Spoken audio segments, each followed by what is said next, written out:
Hey you guys, welcome back to my channel and happy first day of fall.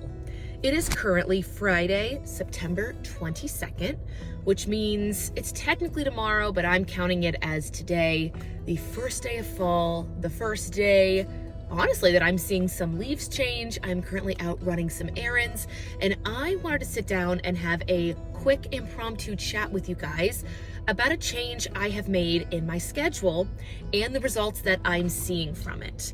Now, one of the beautiful things about working for yourself, being an entrepreneur, business owner, whatever you want to call it, is typically we get a chance to set our own schedules. Now, that might sound great, but please keep in mind, we are not salaried employees. So if we choose to not work, we are also choosing not to make any money. And at least where I am in life, I have bills and things that need to be paid, so that is not an option for me. But with that all being said, I have made a very substantial change this fall that so far I have seen work really well. And I know I just said it was the first day of fall, but I've been doing it since, I want to say late August, at least the first week of September. And that is not teaching on Fridays. Please note I said teaching, not working. So I will do things that help me and my business on Friday, but when it comes to needing to be on Zoom, needing to be in my office, connected to the internet, lesson planning, all that stuff, I have chosen not to do that on Fridays. And here is why. I have chosen to not teach, to make this one day in the 9-to-5 business calendar be what I like to call a self-admin day. So instead of teaching classes, I will do things like correspond with parents or lesson plan. I am also currently in the growing stages, it feels more like growing pains, but growing stages nonetheless, of growing a Teachers Pay Teacher shop and a second YouTube channel. Those do also take a little more time than I care to admit that they take to work on and grow and hit the goals that I've set for them. Outside of working, I also feel slightly more inclined, maybe this is just like a gender role situation, but because I work from home, I do feel the pressure of keeping house, grocery shopping, cooking meals, meal prepping in general. And I know that if roles were reversed, my husband would do these things without me asking. This is not me saying he's making me do this. This is just what I am feeling right now. But having this Friday off from having to be on a Zoom call really helps me get that, I guess, under control, to feel a little bit less pressure. For example, today, like I mentioned, is Friday. I woke up at the same time. I had a nice breakfast. I went out to the coffee shop.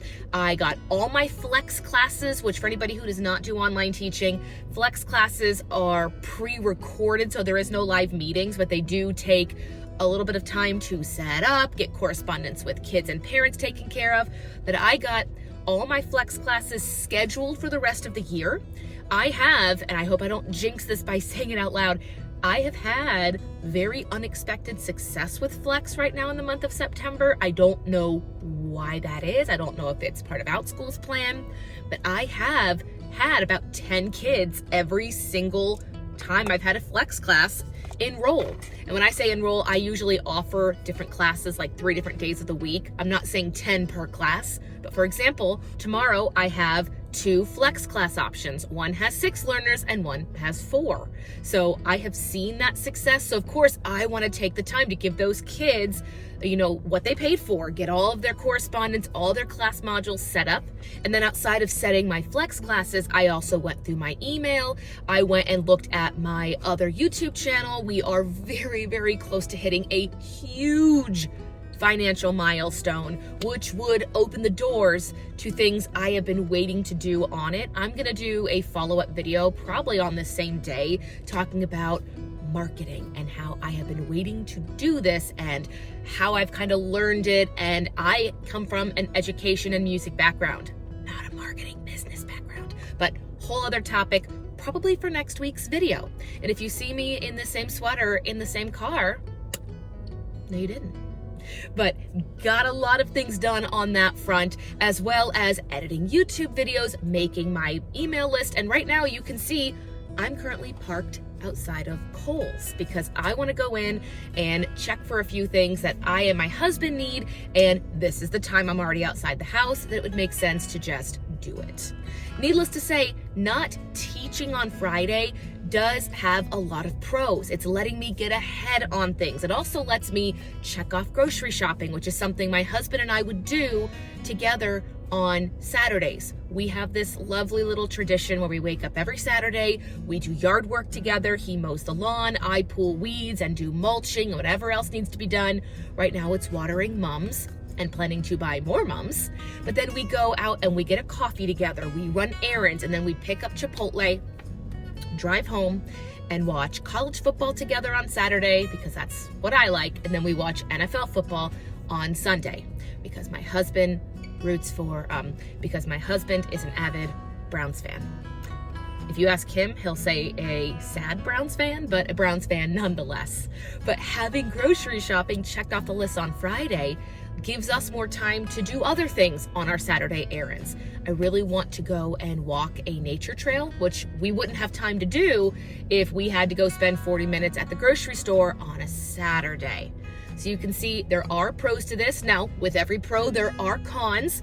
My biggest con right now is making the priorities, like making a list of what takes priority. So for me, I know videos go out every single Monday. So that is one thing I will make sure I get done on Fridays. But then I have to weigh in what's more important, getting a TPT product up or figuring out what I'm going to be doing with marketing on the music channel, or getting out a video on this channel, or getting through emails. There's a laundry list, and I don't have to sit here and tell anybody who works for themselves that entrepreneurship is a very stressful and demanding job at times.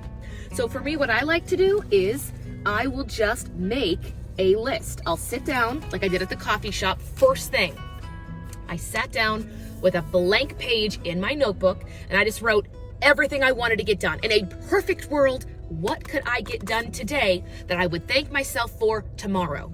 And then I went and starred 3 things. And those were the very first 3 things that I got done.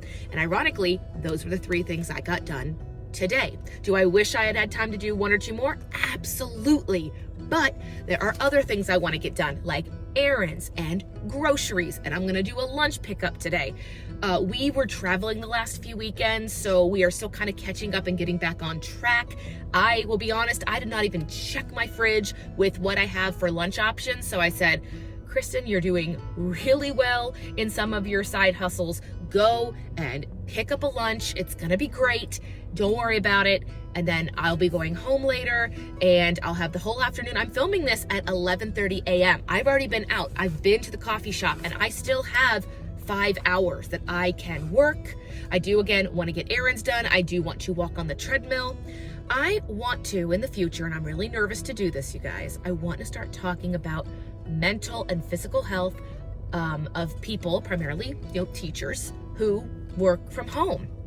What are the tolls that it takes on us to not have a teaching staff, to work in an office from home, to be responsible for things like taxes and write-offs that we weren't responsible for working a salaried teaching job?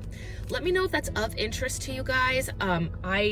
I'm kind of wrestling with this idea, and I know I seem really sporadic sometimes with videos, but it really is, sometimes I'm just inspired to share something with you, and I'm on this journey just as much as you guys are.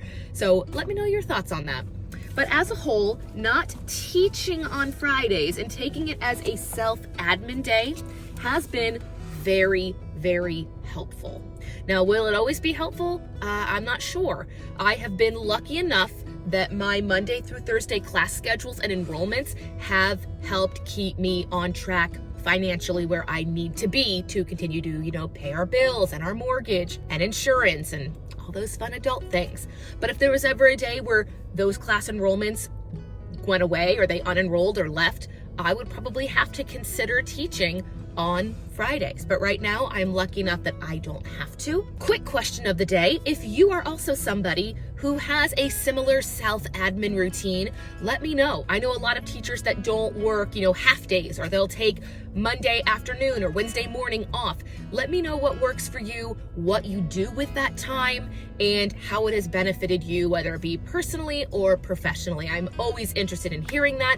But for me right now, where I am at on this journey, while I am trying to build up other income streams, and it's not because I don't like teaching on OutSchool. It's not like that at all. But with theater coming back, performance opportunities coming back, I know teacher Tim has talked about this. I know that Katie Geddes has talked about this. Being able to rely on other income streams to give yourself a break is so important. And it's something I would not have said a year ago. I would have been like, oh yeah, I can do it. I can teach 60 hours a week. And I don't teach 60 hours a week, but having other income streams is so incredibly helpful. So right now, being fortunate enough to not have to work or teach on Fridays and focus my attention on other things that maybe will benefit more in the future. You guys want to know, you made it to the end of this video, I will share that I am $4 away right now for my highest month on TPT because of marketing. And I will share again in a future video how that goes and how I've done it as a complete beginner who has literally watched college business lectures on YouTube. Did you guys know that Harvard Business School puts their lectures on YouTube for free? I Googled their tuition per year. Yeah, we're talking $250,000 to go without room and board. Free information, so incredibly invaluable. And then my music channel, which has just slowly been growing, we've been doing some organic growth experiments that have really paid off. And we are going to hit, I set the monthly goal at $50. I wanted to make $50 extra on that channel. I do think at this point in time, we're gonna jump up to about $60, which is so exciting. I will, again, in a future video, talk about how I'm going to start marketing that channel. As a beginner, what percentage am I willing to take of that? We'll just say $50 to market. Where do I think that putting those $5, and then on top of that, where do I think marketing would be most beneficial, like Google ads or social media ads? Again, topic for a different day, but this is just something I wanted to chat with you guys about, get your input on. Right now, I have got a few projects in the works. I am singing in a big band does Broadway concert with Broadway veterans. Like, I am not a Broadway veteran, but I'm literally singing duets and quartets with several seasoned performers, one of which, who I have to sing a South Pacific duet with, he was Frankie Valli in Jersey Boys on Broadway and both of their national tours. Like, this girl doesn't want to have to be teaching and talking for 6 hours before I got to go sing next to Frankie Valli, okay? He's really talented. Like, it's ridiculous. And then afterwards, I am doing a production of A Christmas Carol, a musical production. And there are going to be some days where we do 3 shows because it's going to be holiday season. There's always a bunch of stuff happening. So needless to say, I would like to be really well off, financially. So if I do want to take a couple weeks off or a week or 2 off to rest my voice, get into performance, mode, I can do that. Anyway, guys, I hope you're having a great week. Happy first week of fall. Hope you're all doing well. Let me know how that is going down below. Give this video a big thumbs up, and I will see you guys next week.